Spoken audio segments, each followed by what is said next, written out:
revolutions equal to distance traveled divided by perimeter of the wheel. So distance traveled வந்து 154 meters, but wheel radius of the wheel வந்து சென்டிமீட்டர்ன்றதுனால நம்ம அந்த conversion பண்ணிட்டோம். 1 meter is equal to 100 centimeter அப்படின்ட்டு. 154 into 100 divided by perimeter of the wheel. Wheel வந்து circle shapeன்றதுனால perimeter of the circle அப்படின்னா 2 pi r divided 2 pi r னா 2 into 22/7, radius வந்து 35. Substitute பண்ணி simplify பண்ணோம்னா என்ன வருது? 70 revolutions. The radius of a cart wheel is 35 centimeter. How many revolution does it make in traveling a distance of 154 meters? மாட்டு வண்டியின் சக்கரத்தின் ஆரம் 35 சென்டிமீட்டர், அது 154 மீட்டர் தொலைவு கடந்தால் அச்சக்கரம் எத்தனை முழு சுற்றுக்கள் சுற்றி இருக்கும் அப்படின்னு சொன்னாங்க. ஓகேவா? இப்போ ஒரு வீல் இருக்குன்னு வச்சுக்கோம். ஸோ இந்த வீல் வந்து ஒரு சுற்றுச்சுன்னா ஒரு டிஸ்டன்ஸ் கவர் பண்ணும். அதே மாதிரி இப்போ இந்த வீல் சுற்றிக்கிட்டே இருக்குன்னு வச்சுங்களேன், அதோட டிஸ்டன்ஸ் கவர் பண்ணுறது இந்த மாதிரி இருக்குமா?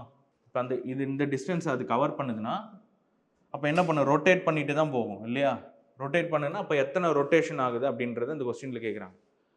Radius of the cart wheel அப்படின்றது ரேடியஸ் அவனே கொடுத்துட்டான் 35 சென்டிமீட்டர் அப்படின்னு. ஹவு மணி ரெவல்யூஷன் அப்படின்னு கேட்டாங்கன்னா ஃபார்முலா இதுதான். ரெவல்யூஷன் ஈக்குவல் டு இதுதான் formula. Revolutions equal to distance travel divided by perimeter of the distance எவ்வளோ ட்ராவல் பண்ணியிருக்கான்? 154 meters. So 154 meters divided by perimeter of the wheel. Wheel வந்து என்ன ஷேப்பில் இருக்குது?